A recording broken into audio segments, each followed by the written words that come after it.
बोलने के लिए खड़ा हुआ हूं।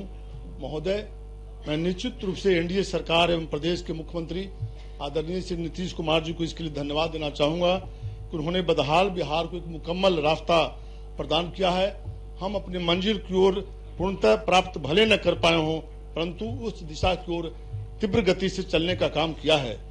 महोदय, पूरी दुनिया जिस तरह से कोरोना के कहर से करा रहा था, वहीं हमारे बिहार के माननीय मुख्यमंत्री नीतीश कुमार जी के नेतृत्व में फुल प्रूफ प्लानिंग के तहत जिस तरह से उनकी रोकथाम के कारगर उपाय किए गए हैं और जनता को अनेकों तरह की परेशानियों से निकालने का कार्य किया, वह अद्भुत था। आज हमारी सरकार राज्य के सभी नागरिकों को मुफ्त में कोरोना टीका लगाने को प्रतिबद्ध है और देश में संबंधित सर्वाधिक गति से टीका लगाने वाले राज्यों में बिहार प्रदेश अव्वल रहा है। महोदय, शराबबंदी का फैसला जो मुख्यमंत्री श्री नीतीश कुमार जी के नेतृत्व में लिया गया है, उसकी चर्चा पूरी दुनिया में है। राष्ट्रपिता महात्मा गांधी भी इसके बड़े पैरोकार थे। वैसे तो उस पर बहुत कुछ कहा जा सकता है, परंतु समय की प्रतिबद्धता को देखते हुए केंद्र सरकार एक रिपोर्ट जो संसद में पेश हुई है, उसका उल्लेख मैं जरूर करूंगा। महोदय, बिहार में राष्ट्रीय राजमार्ग की 4917 किलोमीटर की सड़क गुजरती है और केंद्र सरकार की रिपोर्ट कहती है कि बिहार देश का एकमात्र ऐसा राज्य है जहां राष्ट्रीय राजमार्ग पर शराब के कारण एक भी दुर्घटना नहीं घटित हुई है।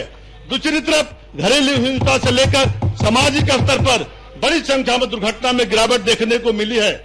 महोदय, इतना ही नहीं, 2005 में एनडीए की सरकार जब बिहार में आई थी तो बिहार में मात्र 3 इंजीनियरिंग कॉलेज थे और 13 पॉलिटेक्निक कॉलेज थे, लेकिन मात्र 15 वर्षों में बिहार की सरकार ने माननीय मुख्यमंत्री नीतीश कुमार जी के नेतृत्व में Indian institute technology, IIIT Bhagalpur और IIT पटना के अलावे कम से कम 36-38 इंजीनियरिंग कॉलेज बिहार में खोला गया। बिहार में 31 पॉलिटेक्निक नए खोले गए और प्राइवेट के क्षेत्र में भी 15 इंजीनियरिंग कॉलेज खोले गए। प्राइवेट के क्षेत्र में 36 पॉलिटेक्निक कॉलेज खोले गए और 5 मेडिकल कॉलेज पहले थे, अब आकर के दर्जनों मेडिकल कॉलेज खोले गए। इस तरह जो बच्चे हमारे बिहार के बच्चे प्लान करते थे और बिहार सरकार ने एक ऐतिहासिक फैसला लेने का जो काम किया, हजारों हजार की संख्या में प्लान बिहार से रुका है।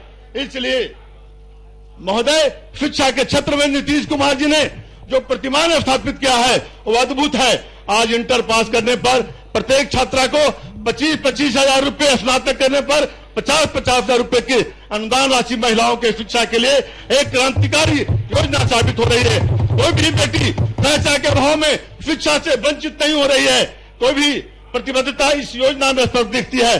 प्राथमिक स्तर पर बच्चों के लिए पोशाक योजना, साइकिल योजना एक क्रांतिकारी कदम साबित हुआ है। आज उसी का परिणाम है कि चाहे सिपाही की बहाली हो, शिक्षकों की बहाली हो, बड़े स्तर पर महिलाओं की भागीदारी सुनिश्चित हुई है। पंचायती राज व्यवस्था में जिस तरह महिलाओं को 50% आरक्षण देकर मुख्य धारा में लाया गया और पूरी दुनिया के दिशा दिखाने वाला कदम साबित हुआ है। महोदय, कौन नहीं जानता है कि बिहार के अस्पतालों में एक जमाने में कोई व्यवस्था नहीं थी और आज सैकड़ों तरह की दवाइयां, सभी तरह की जांच की सुविधा गरीबों के लिए सभी तरह के शल्य चिकित्सा मुफ्त में उपलब्ध करा के एक नया आयाम दिया है। मुख्यमंत्री जी का यह फैसला कि पीएमसीएच को 5462 बेड का बनाना एक मजबूत दृढ़ इच्छा शक्ति को प्रदर्शित करता है और मैं निश्चित रूप से इसके लिए सरकार को बधाई देना चाहता हूं। बिजली के क्षेत्र में एक अद्भुत कार्य हुआ है, वह एक नजीर है। आज एक भी ऐसा गांव नहीं मिलेगा जहां 20 घंटा से कम बिजली रहती है। आज हमारे किसान एवं प्रकृति पर निर्भर न रहकर अपने स्तर से सिंचाई की व्यवस्था कर रहे हैं, उसमें बहुत बड़ा योगदान बिजली के क्षेत्र में हुए कार्य का है। महोदय, निश्चित रूप से मैं नल जल योजना के चर्चा करना चाहूंगा कि इसकी हमारी बिहार में पेयजल की समस्या से हमारा गुजरना पड़ता था। आज की सरकार में मजबूत निर्णय का परिणाम है कि हम हर घर में नल का पानी लगभग पहुंचा चुके हैं।